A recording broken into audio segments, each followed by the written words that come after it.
6 came through in the RSC. In fact, we saw, I think, 30 knots max at one point, wind speed. And by then we were down to 3 reefs because the boat was, we were charging along at sort of 23 knots in the middle of the night, and it was just getting rather unhandleable. But you can tell when she's overpowered because you can drive all 3 holes underneath like this, and you start seeing green water at the mast, and she's overpowered at that point. I was asleep downstairs and there was a huge bang, and I thought it's either a rig, a beam, or a dagger board, and I'm glad it was a dagger board. My design brief was to build a boat that was as light as possible for the given size, but I wanted enough accommodation to be comfortable downstairs. I needed to keep the costs reasonable, so we stayed away from lifting foils.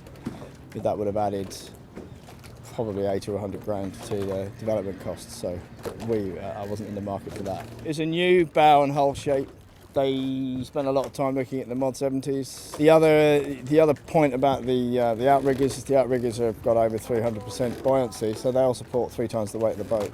Rotating carbon wing masts, 18, nearly 19 metres. We've just got 3 staying points so that the mast can rotate.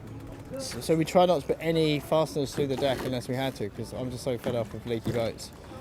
So a lot of the fastenings are integral. So the carbon beam here has got the low friction rings. Have got straps of carbon tying them directly into a bulkhead inside the carbon beam. So we've got these all over the boat, these strong attachment points. So we use a lot of these type fittings, which are glued in from the other side rather than bolted through. It's literally just a pole that pulls the board up. There's low friction sliders here. You've got to have the pressure off the board, otherwise you can't move them. They're lock solid.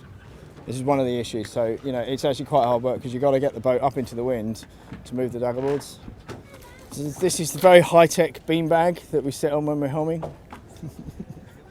The steering system is quite complicated on these because they've got to be joined up, and you also need to try and keep these bars out of the waves, so we try and keep the bars hidden on the back of the beam.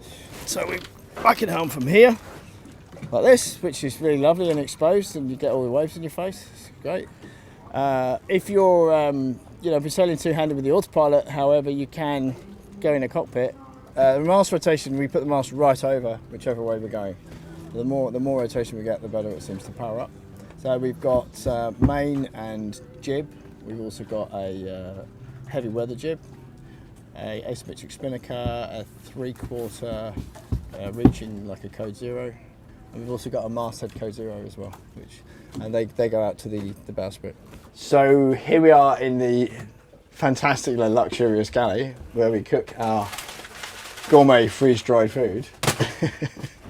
I haven't got the time or the energy to start cooking up a storm when I'm racing at 15-20 knots. We do most of our nav so we use the plotter on the outside most of the time anyway, but I also have an iPad, and I'm running Weather 4D on this, which I found very useful, so we're doing some routing with that.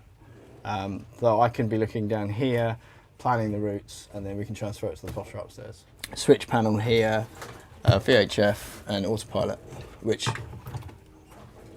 with the Rourke racing you can't use an autopilot if you're not two-handed, right? So it's hardly been used at all, but it does work.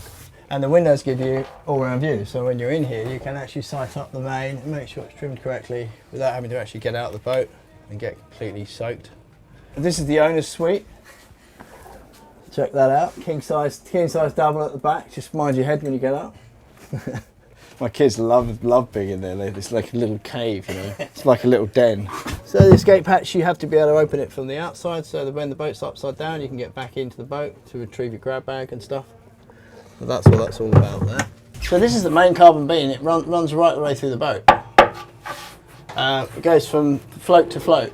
And the carbon fibre, the unidirectional carbon fibre runs without stopping all the way across. Okay, so it's a box beam through here, and then it converts like a D beam, which is the fed, the aerofoil shaped sections you can see on the outside of the boat.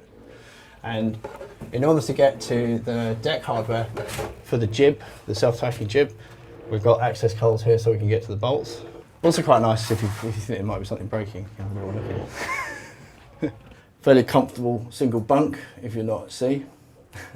If it's moving, it's pretty uncomfortable.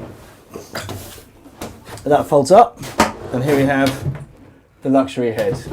You know, trying to sleep in it, it's not like sleeping on a boat, it's more like trying to sleep in the back of a kind of 50s pickup truck with leaf suspension, being driven down a dirt road by a drunk driver. You know, it's just, you're just going bang, bang, bang, bang, bang, bang, bang, bang, bang.